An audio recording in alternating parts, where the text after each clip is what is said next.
Hello, everybody. Welcome to the Glossary and Vocabulary module. Let's get right into it. First up, we have the ask price. The ask price is the price at which a seller is trying to sell something. And this is important because it shows the lowest price a buyer must pay in order to purchase the security. That goes in hand with our next definition, the bid price, which is the price that a buyer is willing to purchase a security. And that shows us the highest price a seller will receive for the security. Again, it's like that example that I showed you. The market price is $1. The bid is 99 cents and the sell ask is $1.01. Whoever is selling is always trying to sell for the most amount. Whoever is bidding is trying to bid for the least amount. And the market price is the fair value.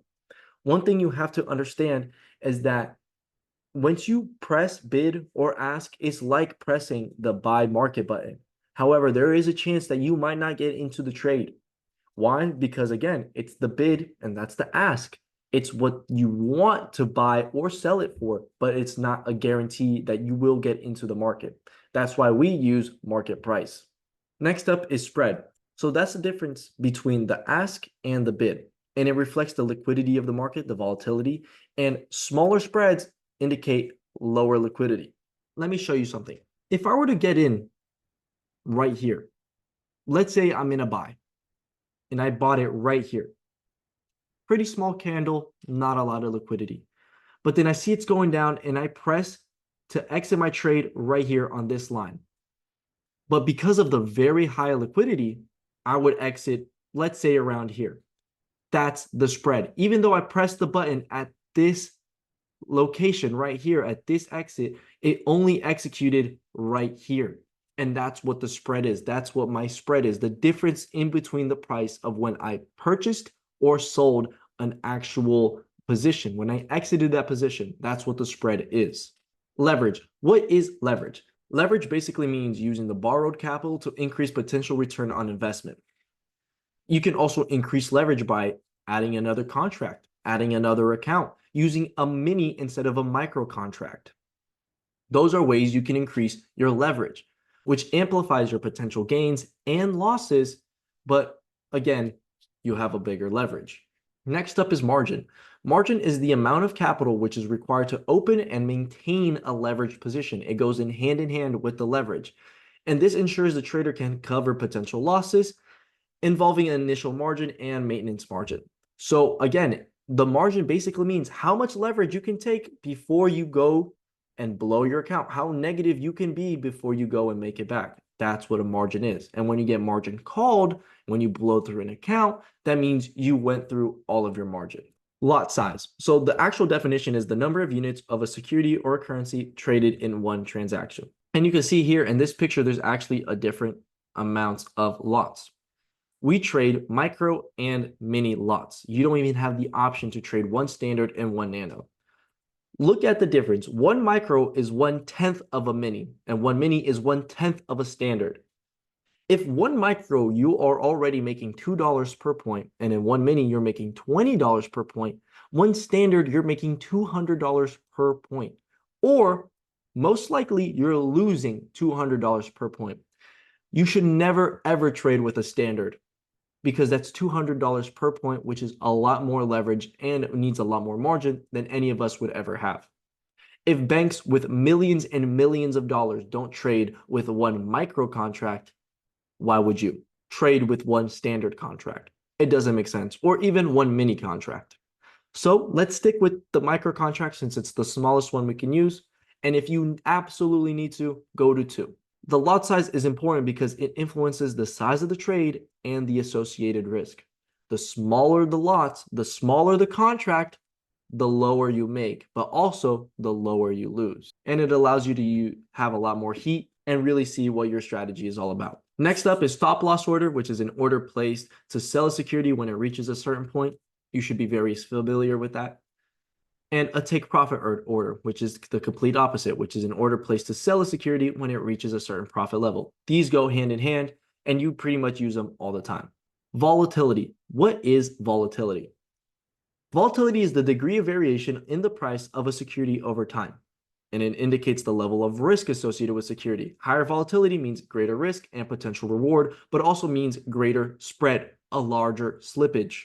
Take a look at this example right here. Right here, you see that these candles are very big. They're pretty big. There's a lot of volatility in these candles, and it drops off immensely right after. Look at these candles right here. These candles are minuscule. There's absolutely no volatility in the market. Now, is it better to trade when there's no volatility or more volatility? One, that depends on your strategy. And two, it depends on what time of the day we're talking about. I personally like somewhere in the middle where there's just enough volatility for me to be able to trade without having a huge spread, a huge slippage, and less risk. Trend. What is a trend? A trend basically means the general direction of which a price of a security is moving. And there's also trend lines, which are lines that show us where it's going. In this example below, you can actually see trend lines identifying this trend. Up here, you see a trend going up. Here, you see a trend going down. Very simple. Then we have support and resistance levels. A support level is a price where the security tends to stop falling and may start rising, and a resistance level is a level where a price tends to stop rising and start falling. However, you can basically switch those out for whenever. Take a look at the example below. We have a resistance line that is acting as a support. A support and resistance is basically the same thing. It's basically a line where the price tends not to keep going past that line. You can see right here, the price came close and went right back up, even though it was a resistance. Next up, we have back testing. Back testing is super important, and this is actually an actual back test of the Quantico Cap system. It's a process of testing a trading strategy using historical data to evaluate its effectiveness. We also have a back test to show you the previous trades, so it's in both meetings. In this back test, you can actually see how the Quantico Cap system did. So you can see you have how much it made and the points. But an important thing to see is this right here, the run-up. What is the run-up? The run-up basically means how much you could have made before it came back down. So it's the maximum you could have made. For the run-up, you see the first one is 37 points. And then how much you actually made was 33. The second one was 30 points. You could have made 30 points on that trade, but then you ended up only making 20. And that's how the run-up works. It's the maximum you could have made. And we have that on our actual back tests. Next up is market price. Again, it goes hand in hand with the bid and ask price. It's just the current price of the market. And you can actually see that right here. This is the current price of the market as we speak. What is the VWAP? We use the VWAP almost every single day. In fact, we use it every single day. And the VWAP, by its definition, is a trading benchmark that gives you the average price the security has traded at throughout the day based on both volume and price. Why is it important? Well, you see, a lot of people use VWAPs. And by a lot of people, I mean hundreds of thousands of bots, of robots buying and selling as soon as a price hits the VWAP. If it's going above or if it's going below, as long as the price hits the VWAP, you can bet that there are hundreds of thousands of robots buying and selling at the same time. So that's why it's important. That's why we usually exit around the VWAP, because you never know what the market might do. And if the market breaks a VWAP, that's considered a break of a very important level. That's why we use the VWAP. Gamma level. Gamma levels are super important and we use them all the time. It's the level at which a gamma risk becomes significant, which affects the delta of the options. Basically, what does that mean? It means that those are the places that are the most likely for a price to bounce or consolidate. And we actually have them on the Quantico Cap graph. It's these little dashed lines you see every once in a while. Those are key. They're monumental. We use them every single day because they are, again, the most likely places for a price to bounce or consolidate. Point of control, or POC, POC. It's the price level with the highest traded volume over a specified period. And again, it kind of acts like a VWAP. People use this to actually trade all the time. And it's a good place for you to either exit or enter a trade depending if it breaks or rejects that level. The flip area. It's a price level or range where the market is expected to change direction. So if it hits that level, it's going to completely reverse. That's when the market is going to, instead of going up, it's going to go right back down. If it's going down, it's going to go right back up. And that's why we call it a flip, because it flips from being positive to negative or negative to positive. Zero DTE. It means options that have 0 days left on the market, which means they're going to expire today. Why is that important? Because people paid money for those options. And sometimes, pretty much all of the times, it's institutionals, banks, big players, options that have a lot of money behind them.